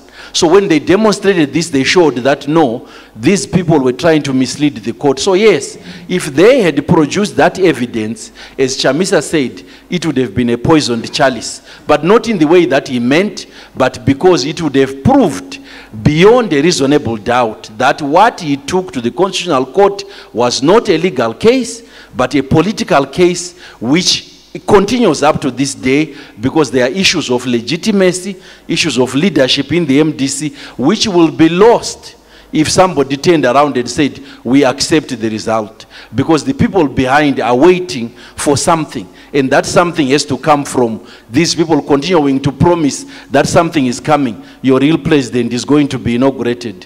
He isn't. Mnangagwa is president until 2023. Okay. Legal, legitimate, 2,460,010 votes. Okay. 304,000 more than Chamisa, legitimate president. Thank you. Derek?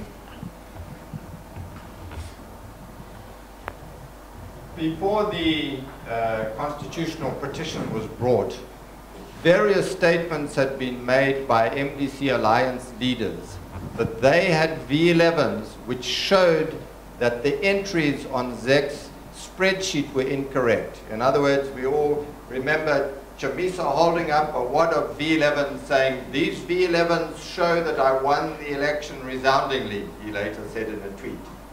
So I think we as the public were entitled to believe that the MDC Alliance case was going to be based on V11s. They would show that these V11s did not match the data on ZEC's spreadsheet. That's what we expected the case to be. That argument was all but abandoned by the MDC when the matter came to court. Instead, they based their argument on this ZPC announcement about Mashonaland Central, and now to specifically answer your question, they also placed a lot of emphasis on the difference between the presidential tally and the National Assembly tally. It was clear to me when these points were being put to the Constitutional Court that there wasn't anybody sitting in that room who knew very much about electoral law or electoral processes, and I include Justice Makarau in that comment. The difference between the presidential vote and the National Assembly vote is fairly easily explained, and even Karangoni didn't seem to know about the electoral process in that regard. What the MDC Alliance did, and I think they were a bit disingenuous with respect to Douglas, they were a bit disingenuous about this. What they were comparing was apples with pears. They were comparing the total valid votes cast in the presidential election, the total votes cast in the presidential election with the total valid votes cast in the National Assembly election. Furthermore, by then everybody knew that there'd been a mess up with the Matari North National Assembly results, where 19,000 votes from the V23s had been omitted in the Matari North. So that accounted for 19,000 of the 41,000 of the difference between the presidential tally and the National Assembly tally. So now you only have 22,000 difference. That 22,000 difference is very easily accounted for by a greater number of spoiled ballots in the National Assembly elections than there were in the presidential election. Why that argument was not raised in the Constitutional Court, I don't know. But it should have been, and it should have been addressed by the Chief Justice. Instead, the Chief Justice decided to wander off on his own story about opening ballot boxes, etc. He could have looked at those numbers and resolved the issue, and resolved that issue to the satisfaction of the MDC supporters, who continue to believe that the elections were fraudulent because there's this difference between the presidential and the National Assembly vote. Okay, let me take some contribution from social media, and this one is for you, Derek. This gentleman says, Derek talks about the problems with the electoral process or the electoral act. Now, Zanu PF will have a 2/3 majority in parliament. What are those amendments that are likely to be brought by Zanu PF now that it will have a 2/3 majority? Well, first of all, I'm not entirely certain that Zanu PF does have a 2/3 majority. Once you take out the Chigutu West seat, I think you'll find they have 179 seats, combining the proportional representation seats with the first past the post seats. That gives them 179, one short of the 2/3 majority, and they will probably have to rely on some of the independents, the two independents in the National Assembly, one of whom is Themba Maliswa. So it may be that in order to get the 2/3 majority in Parliament, the fate of our country will lie in the hands of Themba Maliswa, and you can decide for yourself whether that is an enticing prospect or not. There's also not a 2/3 majority in the Senate. You need a 2/3 majority in both houses sitting separately to amend the Constitution. The ZANU PF will have to rely on all the votes from the 18 chiefs, and also the 2 votes from the people representing people with disabilities. You should also bear in mind that it is not 2/3 of people sitting in presence, it's 2/3 of the total membership of the House. So you just need one ZANU PF voter to be away on a holiday or to have driven their car into a tree that they've been newly issued with, and they'll struggle to get the 2/3 majority. So it's not that clear cut. There on likely amendments, I think the first thing that if ZANU-PF feels they are able to push constitutional amendments through Parliament, the first thing that we'll see happening is the provincial councils will be done away with. We've seen that government has been reluctant to implement those provisions relating to the provincial councils under the 2013 constitution. Patrick Chinyoka has already said that they are financially unsustainable, and I think we will see those go, and I think we will also see other amendments relating to local government. Okay, Tino, what can you say about that? What constitutional amendments are we likely to see? And another response from Facebook, Ulosa Gilo says the ZANU-PF have already started, or they have started, check Herald, they are going to raise the presidential age. So can you say anything about this?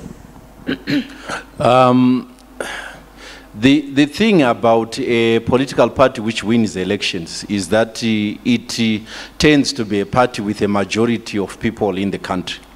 So if one of those people makes a statement that, oh, I think the behavior being shown by Chamisa shows immaturity, we should change the president's age to whatever above this thing, it doesn't mean that ZANU-PF is going to do that. ZANU-PF is a party with a constitution, a very old party, the oldest political party of the ones that are taking part in these elections.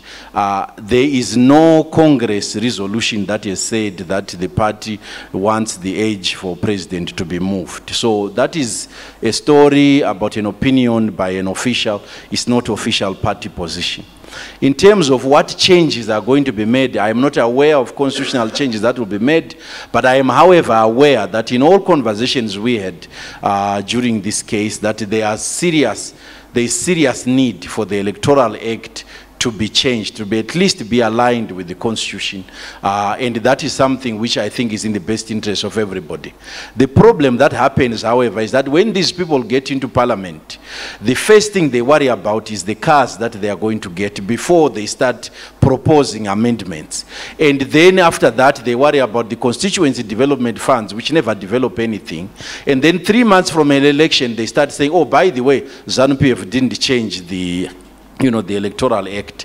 It would be good if the first order of business that the MDC does is not to arrange inauguration of Chamisa for a fake election win, but to worry about changing the electoral law. That's the environment on which they will be able to get power. They've never made proposals on how these things should be changed. All they do is complain, complain, complain, and then whine and whine and whine. It doesn't help, but it gets them cars. So I guess that works. Okay, and Mr. Mwonzora, also from social media, can the MDC hold the alliance together outside unity or coalition government? And what now for the alliance and the MDC? Is there going to be a Congress, and when? Surely there's a need to formalize the alliance to make it more effective in Parliament. Oh, thank you very much. The alliance partners met yesterday at Harvest House and agreed that the alliance was to continue. There are efforts of integration into one political party, and that process is going to be embarked on soon. Yes, the MDC is going to have a Congress, and it is going to have a Congress around the 30th of October next year, 30th of October, 1st of November. That's when the 5 years do expire. But the Congress process is going to start this year. We start with the branch congresses, then we go to the ward congresses. From there, we go to the district congresses, the provincial congresses, and then the main congress. So MDC is going to have that congress process start sometime in October this year. Regarding the, there's one wrong thing that Mr. Chinyoka has said. It is about introduction of the amendments to the Electoral Act. This is not done by members of parliament, actually. It's done by the minister, the Minister of Justice will have to bring that to Parliament. That is the law-making process of Zimbabwe. I would have favored a situation where it starts in Parliament, but it doesn't in fact start in Parliament. It starts with the minister bringing the bill. And that minister is ZANU-PF. That minister, those ministers of ZANU-PF in the recent years have not brought these amendments. Maybe they were in the comfort of their Mercedes-Benz. Maybe they were in the comfort of their off-road vehicles. So the fault was not with MDC, it was with ZANU-PF. Okay, and I think we've come to the end of this panel discussion, but I would just like to get like 30 seconds final words from you. Let me start with Derek. Well, just to summarize the basic thrust of what I've been trying to just to summarize my basic point of view around the elections, etc. I think the elections were largely free, but they certainly were not fair. The playing field was heavily tilted against the alliance. And I feel that ZEC has not provided the election results with sufficient accuracy for the public to be confident that Mnangagwa garnered enough to avoid the runoff. And I think that is the argument that MDC should have presented in court rather than these rather fanciful claims around the numbers. Okay, thank you. Tino? On the 30th of July 2018, an election was held in this country. Emmerson Dambuzo Mnangagwa got 2,460,010 votes, which is more than 31,000 votes above the 50% plus one threshold that he needed to win. On the basis of that electoral win, ZEC initially declared him winner of the election. A petition was filed by Nelson Chamisa as an aggrieved candidate. The Constitutional Court ruled in a unanimous decision that after winning 2,460,010 votes, Emmerson Dambuzo Mnangagwa was the winner of the election. On that basis, he is the legitimate president of this country and was inaugurated as such and will be the president of this country until 2023. Nothing Chamisa is going to do, his fake rallies, his fake inauguration, or his fake court, which is actually a commission, is going to change that. Dr. Lamu? So my final comment is that I truly hope that the newly elected president of Zimbabwe is able to develop the country for the benefit of all Zimbabweans, and that in the next 5 years we're able to develop some political tolerance and to be able to move forward and share the resources of the country equally. Okay. Mr. Mwonzora. My final words are that Zimbabwe belongs to all of us, irrespective of our political differences. We must, whenever we have our political differences, resolve them in all lawful manners. And we must have mutual respect of each other, irrespective of the way we think. There must be no use of hate language, whether you are the ruling party or not, whether you are holding the levers of power or not. Every Zimbabwean deserves respect. And as I said, the MDC is going to embark on lawful manner or on lawful ways of redressing the grievances that it has. Our enemy as the MDC is not ZANU-PF. Our enemy is poverty, underdevelopment, unemployment, deindustrialization. Our enemy is the lot of the Zimbabwean people that they are going through. That is where we must concentrate our efforts on. We must not take part in unnecessary political fratricide. It's not that we love ZANU-PF less, or MDC less, or Ndonga less, but because we love Zimbabwe more. We are Zimbabweans first and foremost. Thank you. Thank you very much, our panelists, for this insightful discussion. And thank you all for joining us. We would also like to thank the Institute for Security Studies and ZPF Trust for making this discussion possible. Thank you and good night. I'm Violet Gonda.